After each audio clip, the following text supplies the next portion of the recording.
Alright, hello. We are continuing our lessons on equilibrium today. We saw yesterday that equilibrium is when some reactions don't go to completion. Equilibrium happens with reversible reactions. So we're looking at double arrows. Arrow going this way meaning the forward reaction, arrow going this way meaning the back reaction. Reactions forming products, products forming reactants. It's a reversible reaction. We can think of this like an awkward high school dance. At the start of the dance, no one's dancing, everyone's sitting down, everyone feels real uncomfortable because you're teenagers and awkward. But then one person starts dancing, and it's a miracle. 10 minutes in, one person starts dancing. People get a bit more confident, they get a bit more social. 30 minutes later, 2 people start dancing. You get still some awkward people sitting, but that's fine. 30 minutes later, people dancing. 60 minutes later, you have 2 people dancing and 2 people sitting. Notice that the time has gone by, but we haven't had an increase in people dancing. This means we have found our equilibrium state. Our equilibrium state is where 50% of people dancing and 50% of people are sitting. Notice it doesn't have to be the same people. We had a switch.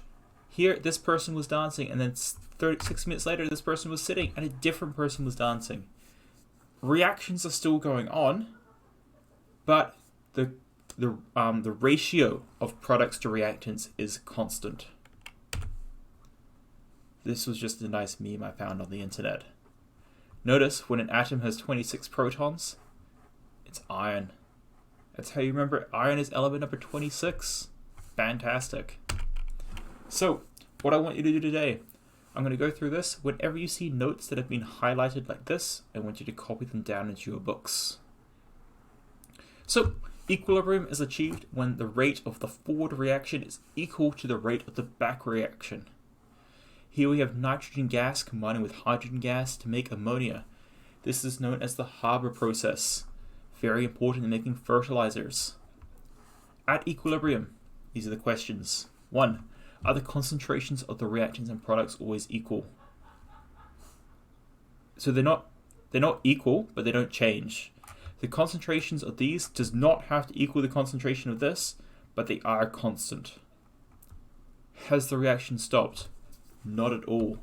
The reactions are still combining to make products, and the products are still being ripped apart to make these reactants. It's still going on, but the ratio has not changed. The ratio of the amount of products to the amount of reactants at equilibrium is represented by a constant. This means at equilibrium, this number does not change. This constant is we give in chemistry called Kc. Let's write that down into our books because it's highlighted. Kc tells us which direction the reaction is favored. If we're having a higher concentration of products or reactants. Let's get this sentence down into our books as well.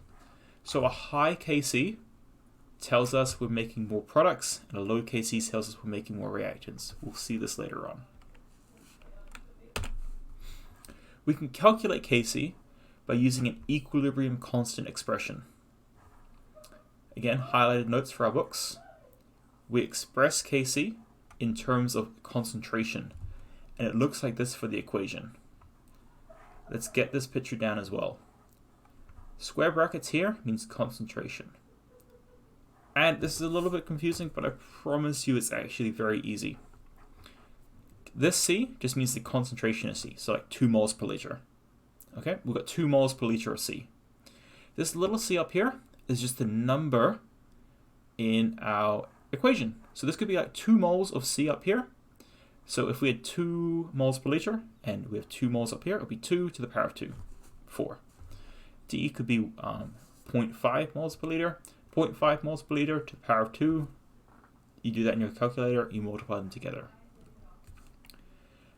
A better way to remember this is just pork. Products over reactants equals K. Pork. We're going to look at an example of pork later on. So, products over reactants equals K. K tells us everything. K is a magic number in equilibrium. It tells us everything we need to know about what's happening, and we're going to see this later on. But first we need to know that products over reactants equals K. This is the example. I'm going to spend a minute on this slide explaining exactly what's going on. We have this equilibrium equation that we saw before. Nitrogen gas reacting with 3 moles because there's 3 here, 3 moles of hydrogen gas is in equilibrium, double arrow equilibrium, with 2 moles of ammonia, NH3. If we remember products over reactants equals K, our products are here. Products go on top. We have NH3. Square brackets means the concentration of NH3. What is my NH3 concentration in moles per liter? Is it 1 mole per liter, 2 moles per liter? I'll put the number in here. It's squared. Why is it squared? Because it's a 2. This 2 just tells us to square it. These are our products, so products go on top. Products over reactants. Reactants are this side. Both our reactants go on the bottom. Notice there's no plus here. I've removed this plus and just got my nitrogen here. It's N2, the concentration of N2. There's no number in front of the nitrogen, so it's not raised to any power. It's just by itself. My hydrogen, I take the concentration of hydrogen, put it here, and it goes to the 3rd power because there's 3 of them. Okay. Our Google Classroom task today is going to be writing out a lot of these expressions because we need practice. So your Google Classroom task today is going to be doing these plus a few more, which I'd like you to have a go at. So thank you for watching, and please continue to watch these videos, take down the notes, and it means you won't fall behind when it comes to the end of your exams. Okay, thank you.